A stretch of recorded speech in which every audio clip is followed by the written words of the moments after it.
في تطور لافت عاد إلى الساحة السياسية التونسية الحديث عن قضية ما يسمى بجهاد النكاح، قضية فجرتها التصريحات المثيرة لوزير الداخلية التونسي لطفي بن جدو الذي أقر بعودة عشرات الفتيات حوامل من سوريا، مما حول الأنظار عن بقية المسائل الهامة التي تمر بها البلاد، وجعل الجميع يبحث عن إجابة أو استفسار واضح عن هذه المسألة. شبابنا في سن متفتحة الذكور وفي ملعب السباق بنات سامحوني في الوقاحة يغفر لذلك يتداول عليهم 20 و30 و100 ويرجعون يحملوا ثمرة كذلك الاتصالات الجنسية واحنا باسم الجهاد النكاح.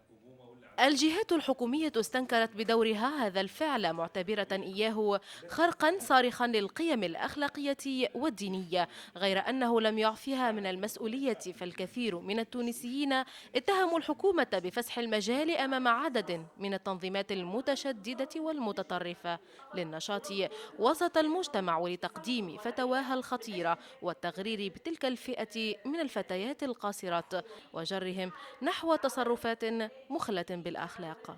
احنا عطينا نخدموا على الوعي زاده، نخدموا على الوعي جزء منه رجال الدين، هذا هو اللي لازم يتخدم، هذا اللي لازم يتقال في نظري في داخل المساجد وفي اللقاءات الدينية، في أن نعرفوا الإسلام الصحيح ونحو الشوائب من هذا الإسلام والدخيل عليه.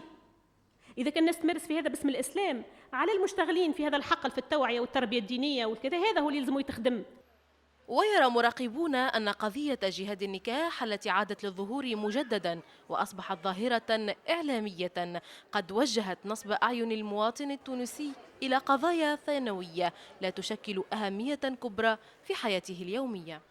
شنو علاقة الجهاد النكاح بالاسلام؟ شنو العلاقه نتاعو معناتها؟ ما فما حتى انا ما طول قرينا التربيه الاسلاميه، نعرفوا الشريعه، نعرفوا القران شو يقول، اولا وبالذات نعرفوا يقول الرسول صلى الله عليه وسلم.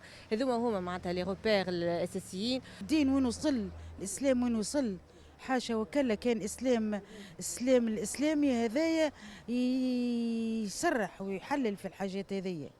من جديد تطفو على سطح الأحداث قضية جهاد النكاح، هذه القضية التي تجعل البلاد اليوم على صفيح ساخن، خاصة بعد الإعلان عن عودة عشرات الفتيات حوامل من سوريا، موضوع أصبح شغل الكبير والصغير في وقت اكتفت فيه الجهات الرسمية بالتنديد والتحذير من هذه الظاهرة. يسرى والناس، قناة الاتجاه، تونس.